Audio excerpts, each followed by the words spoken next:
They say you've changed. Good, because staying the same in a dying world is the real insanity. Now pause on that for a second. Did you know psychologists have proven that the human brain literally rewires itself every single day? You are biologically incapable of being the exact same person you were yesterday. So when people accuse you of changing, they're really just upset that you decided to change on purpose. The truth is, they loved the old you because the old you was easy to predict, easy to use, and easy to control. The new you? You're unpredictable, harder to access, and you're no longer entertaining their nonsense. And of course, they hate that. Think about it. Nobody ever complains when your phone updates, but the moment you update, suddenly it's a problem. Isn't that funny? They want you stuck on version 1.0, while they upgrade their apps every week. So today, let's talk about why people are so uncomfortable with your evolution, why they secretly miss the version of you that no longer exists, and why you should never apologize for outgrowing the box they tried to keep you in. Number one, they're angry because they no longer recognize their reflection in you. They're angry because they no longer recognize their reflection in you. That line might sound simple, but it cuts deep into human nature.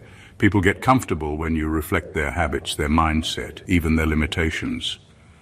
As long as you played the role they were used to, laughing at the same jokes, sharing the same struggles, or repeating the same cycles, you made them feel safe in their sameness. You were proof that their way of living wasn't so bad, that their choices were justified, that staying stuck was somehow normal. But the moment you started breaking out of that pattern, it was like you shattered a mirror they depended on. It's not that they actually dislike your growth. On a logical level, everybody claims to want the best for others. But on a subconscious level, your evolution is an insult to their excuses. When you elevate, you expose their decision not to. Your actions say louder than any words, "We didn't have to stay here." That kind of truth is threatening because it forces them to confront their own stagnation. And instead of admitting that, it's easier for them to say, "You've changed," with bitterness in their tone. What they really mean is, "You no longer make me feel comfortable with my own lack of movement."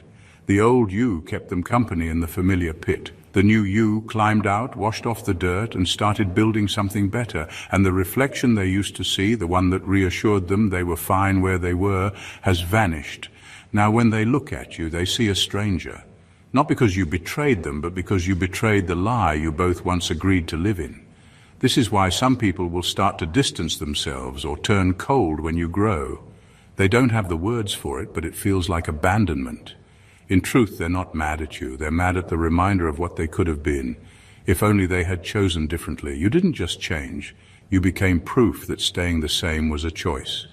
And nothing hurts more than realizing that the chains you've been dragging all your life were never locked in the first place.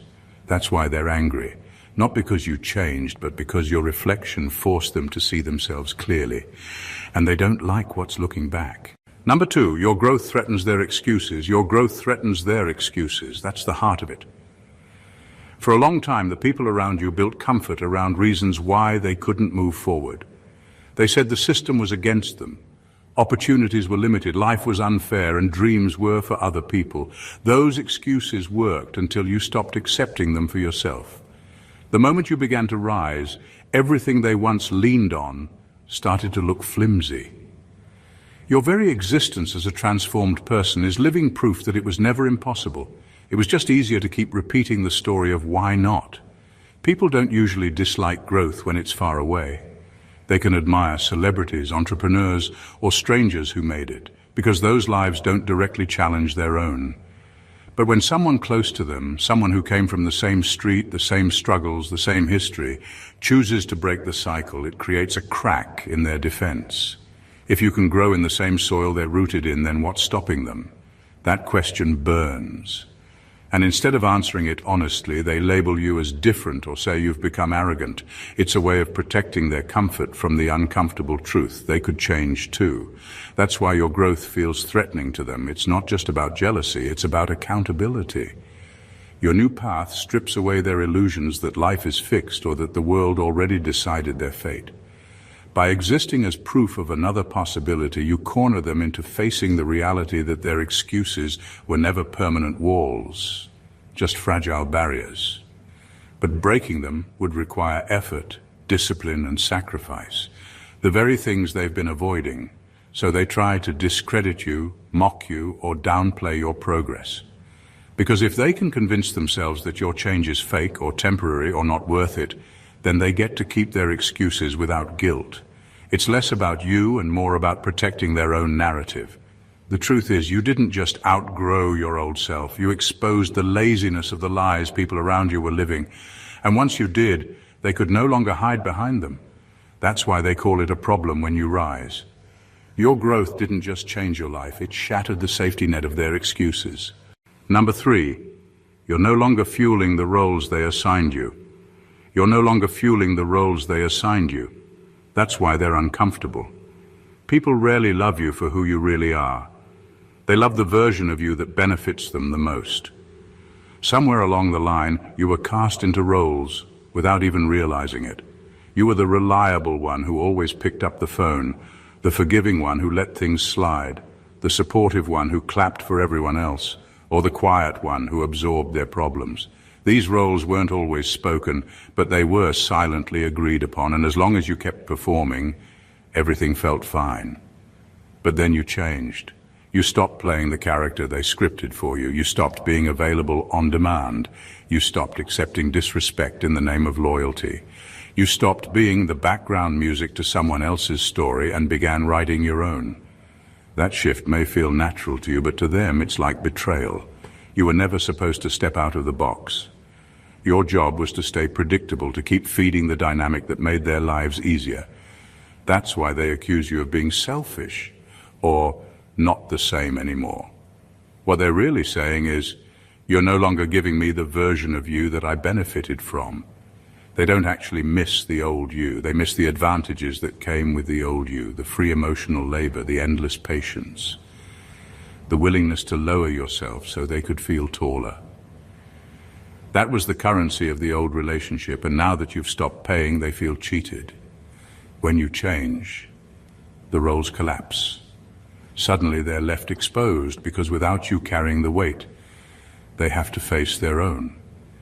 And instead of admitting that they were leaning on you too much, they paint your evolution as disloyalty.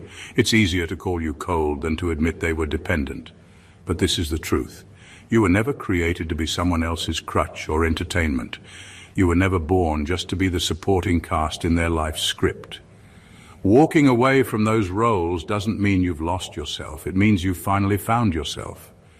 And while they mourn the version of you that served their comfort, you're busy stepping into the version of you that serves your destiny. That's the real change. Number 4, they confuse evolution with rejection. They confuse evolution with rejection because they don't understand the cost of growth. When you start holding yourself to new standards, it isn't about turning your back on them. It's about finally refusing to turn your back on yourself. For years, you may have sacrificed your peace to keep the peace, lowered your values to stay accessible, or swallowed your needs so no one else would feel uncomfortable. That wasn't love, that was self-abandonment dressed up as loyalty. And when you stopped doing it, they called it betrayal. But the truth is, evolving doesn't mean you hate them. It means you finally love yourself enough not to shrink. What they interpret as rejection is simply boundaries. You won't answer the late-night calls that drain you anymore. You won't tolerate the casual disrespect masked as jokes. You won't accept crumbs and call it connection. Those aren't punishments. Those are standards. The problem is the old you made them too comfortable with benefits they didn't earn, and now the upgraded you has revoked the access card. To them, it feels like exile. It's easier for people to call your evolution betrayal than to admit they no longer qualify for the position they once held in your life. They want the privileges of the old season without meeting the requirements of the new one. Instead of rising with you, they cling to the version of you that bent and broke to make them feel secure. So when you stop bending, they cry abandonment when all you did was finally stand tall. Evolution will always be misread by those unwilling to grow alongside you. They'll frame your self-respect as arrogance, your independence as coldness, and your healing as distance. But that's not your burden to carry, because the truth is, if your becoming threatens them, it only means they were invested in your staying broken. You didn't betray them.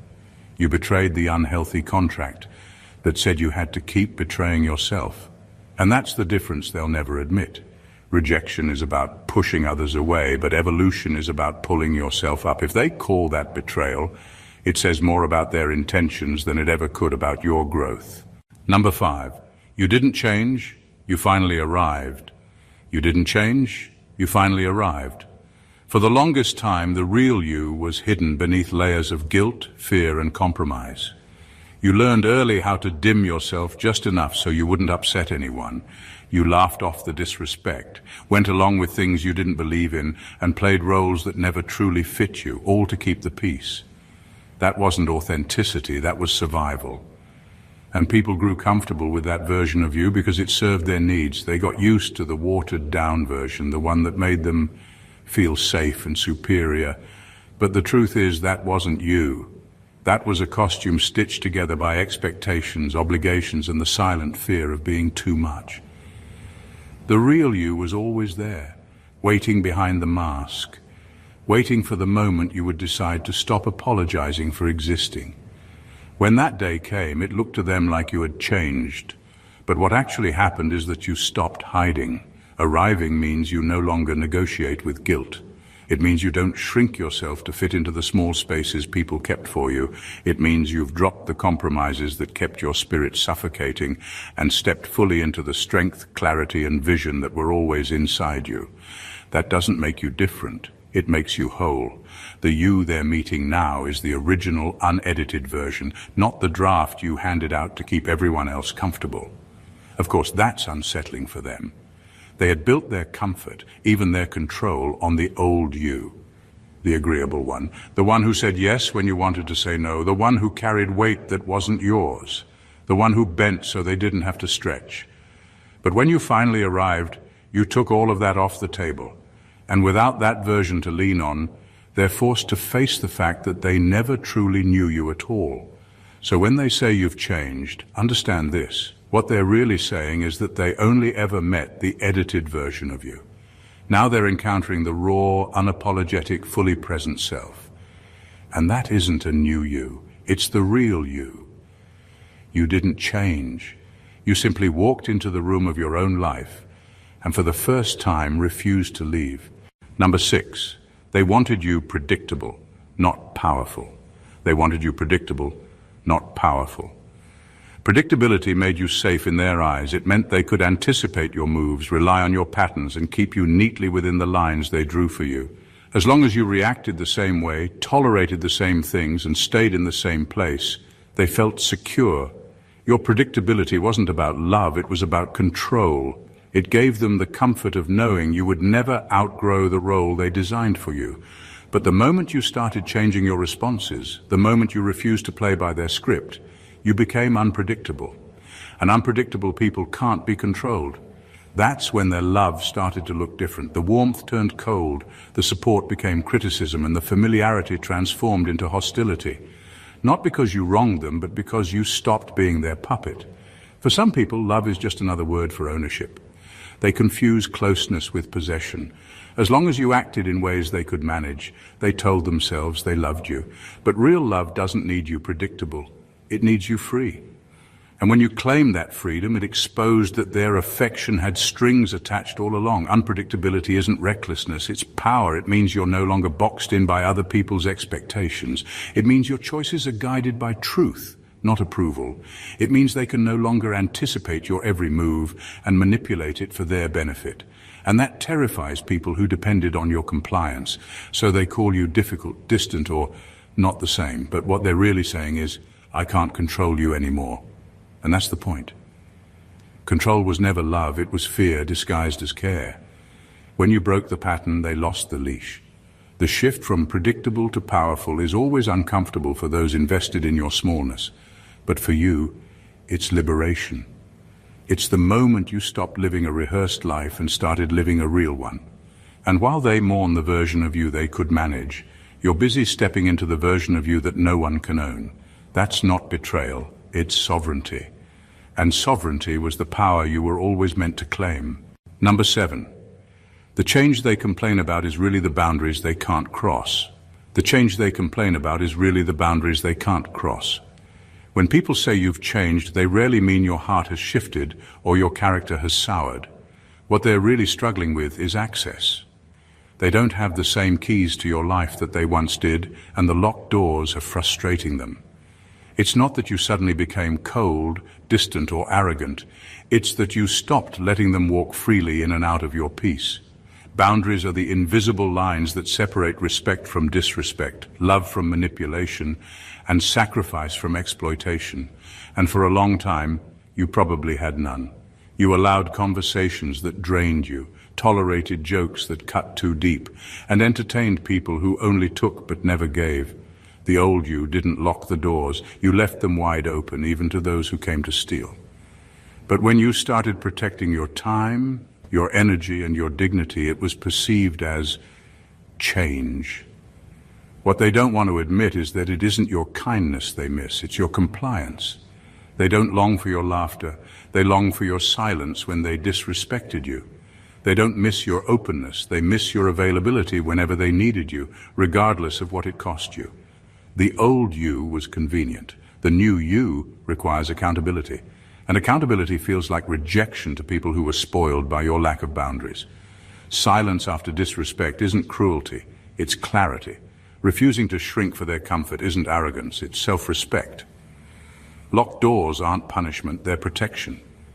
But when someone benefited from your lack of those protections, your growth will always feel like loss to them. That's why they complain. Not because you've become someone you're not, but because you stopped allowing who they were to trample who you are. They confuse the absence of access with the absence of love, when in reality, it's the deepest form of love you've ever shown yourself. The change they resent is really just the line you finally drew in the sand. And those who truly value you will respect that line, while those who only valued what you gave them will fall away.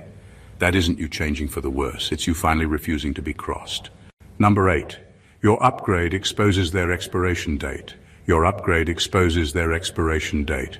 That's the unspoken tension people feel when you evolve. They once mattered in your old season, when your needs, your mindset, and your environment aligned perfectly with what they could offer. Back then, their presence felt essential. They were the friend who fit your old struggles, the partner who matched your old patterns, the ally who thrived in your old battles. But seasons change, and so do you. The moment you grew, the relevance they held quietly expired. And nothing feels harsher than realizing your role in someone's life has an end date. The truth is, not everyone is built to walk with you forever. Some people were meant to teach you, to sharpen you, or even to wound you into wisdom. They had purpose, but it was tied to a chapter, not the entire book. And when that chapter closes, their presence no longer aligns with your direction. That doesn't make them evil, it makes them seasonal. But when they see you moving forward without them, they take it as rejection, when in reality, it's simply transition. Your evolution doesn't just lift you up, it also reveals where others stopped climbing. What made sense when you were both standing on the same level now feels out of place when you've risen higher. The jokes that once bonded you feel shallow. The habits that once entertained you now feel destructive. The conversations that once filled you now drain you. And suddenly the bond that felt unbreakable becomes fragile, not because you stopped caring, but because the new you can't survive on what the old you tolerated. This is the pain they don't speak about. They know deep down that their season in your life has expired, but admitting that truth would shatter their pride. So instead they project anger, bitterness, or accusations of change. Yet it isn't really anger at you, it's grief for the relevance they lost. And here's the sharp edge. Nothing you could ever say to them cuts as deeply as your transformation does. Your upgrade itself is the truth they can't escape. It silently declares, you were part of my history, but not my destiny. That realization burns because it strips away the illusion of permanence. Your growth is proof that some roles are temporary. And when your spirit outgrows its old season, everyone who was only meant for that season gets left behind, whether they accept it or not. Number 9, they miss who you were because that version made their life easier. They miss who you were because that version made their life easier. The old you was accessible at any hour, even when it drained you. You said yes when your whole body was screaming no. You forgave without requiring accountability, and you sacrificed your peace just to keep others comfortable. That version of you was a gift to them, but a prison for you. They loved it, because it meant they could take without ever giving, lean without ever lifting, and receive without ever reciprocating. But when you evolved, you flipped the script. The new you isn't cruel, but you're no longer careless with yourself. You don't let people show up empty-handed and still expect a feast from your energy. You don't give endless second chances to people who treat them as free passes. You don't drain yourself just to fill others. And to people who thrived on your self-abandonment, that shift feels like betrayal. The real issue is reciprocity. The old you required nothing, so they gave nothing. The new you expects balance, effort for effort, respect for respect, energy for energy. That demand exposes their bankruptcy.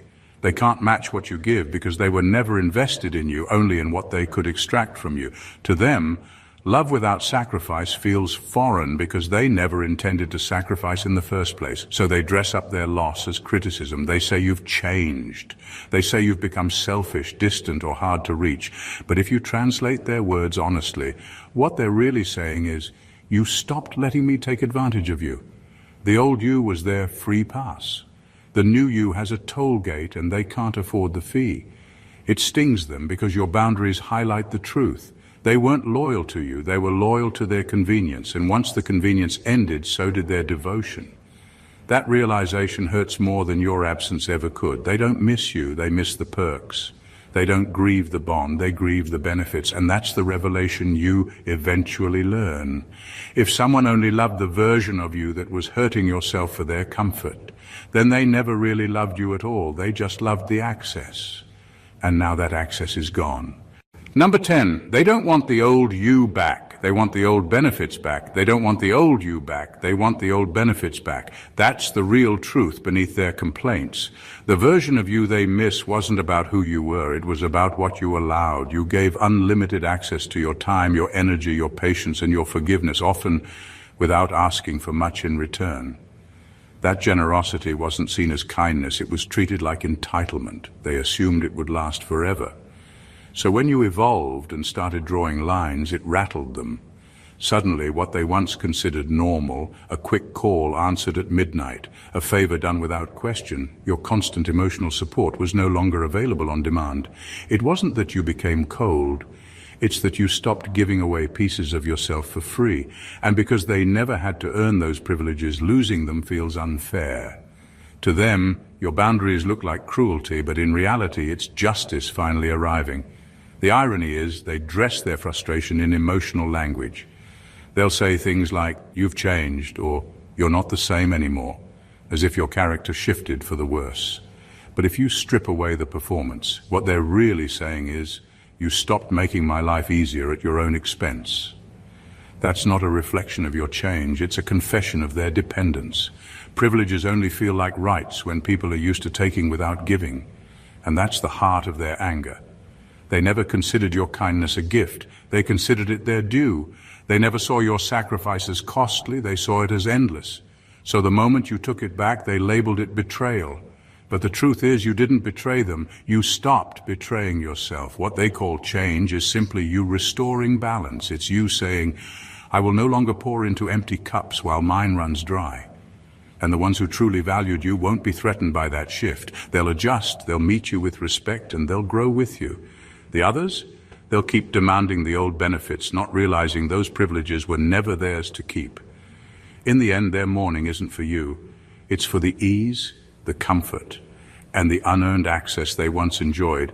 And now that you've taken it back, they have to face the truth. What they miss isn't love, it's leverage. And that was never sustainable. Number 11, your growth didn't just cost you people, it exposed the ones who were renting you.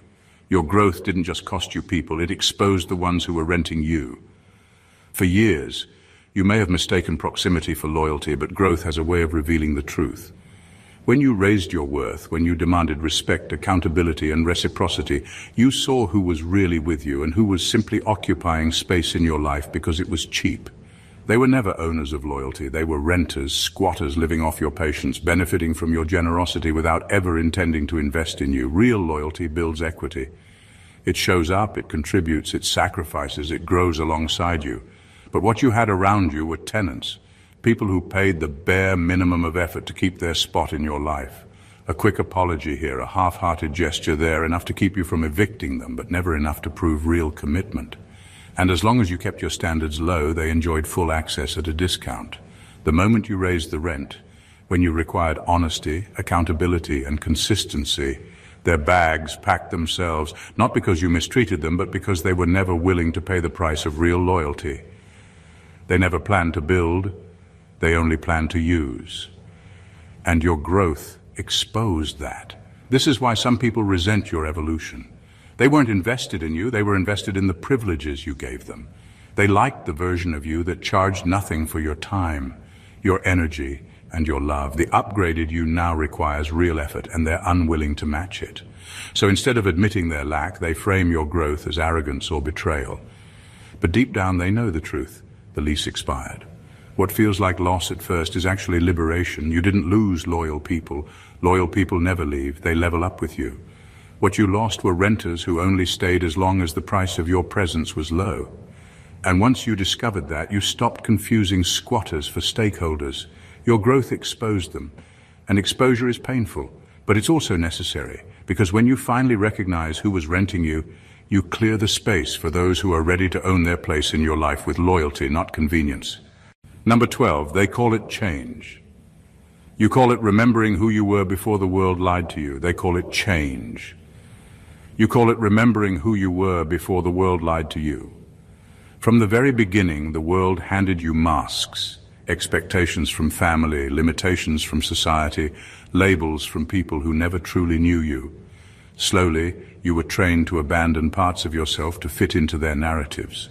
You were told to tone down your fire, to hide your brilliance, to doubt your instincts, to trade authenticity for acceptance. Over time, the lies became layers, and the real you was buried beneath them. So when you started peeling those layers off, people mistook it for transformation. They said you'd changed, as if you had become someone new. But the truth is, you weren't becoming, you were returning. Every boundary you set, every toxic tie you cut, every truth you embraced was less about reinvention and more about reclamation. You were reclaiming the voice you silenced, the power you gave away, the dreams you buried under fear. What they see now is not a stranger, but the original version of you. The one before the conditioning, before the compromises, before the world taught you to play small. That's why this process feels so disruptive. You're not just growing, you're unlearning. And unlearning threatens the people who benefited from your false identities. The forgiving at all costs, you made their lives easier. The always available, you made their selfishness convenient.